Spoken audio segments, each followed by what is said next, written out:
महाराष्ट्राची राजधानी मुंबईमध्ये हिंदीपेक्षा मराठी शाळांचा टक्का घसरलाय।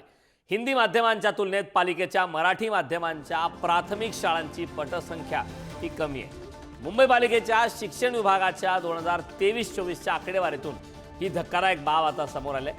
हिंदी शाळांची पटसंख्या सर्वाधिक असून तर उर्दू माध्यमांच्या शाळा दुसऱ्या क्रमांकावर आहेत।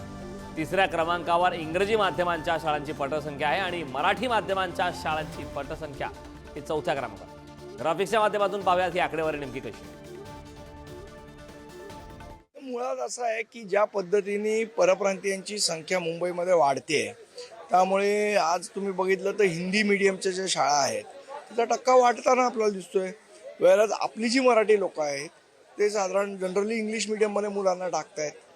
मला असं वाटतं याच्यामध्ये सोल्युशन एकच आहे की सगळ्या शाळांमध्ये मराठी भाषा ही अनिवार्य केली पाहिजे आणि प्रत्येक कुठली शाळा असेल तुम्ही त्यांना लहानपणापासून ते 10वीपर्यंत मराठी भाषा ही अनिवार्य केली पाहिजे, जेणेकरून मराठी भाषा जी आहे ती सगळ्या लोकांना शिकता येईल। असं आहे की कुठलीही मराठी शाळा बंद होणार नाही, या संदर्भात सातत्याने आम्ही निर्देश दिलेले आहेत।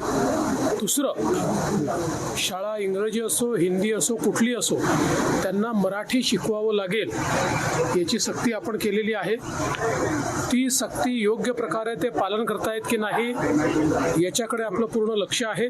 या संदर्भातली यंत्रणा आपण उभी करतो। त्यामुळे कुठल्याही शाळेला मराठी हे शिकवावंच लागेल अशा प्रकारचा आपला निर्णय आहे।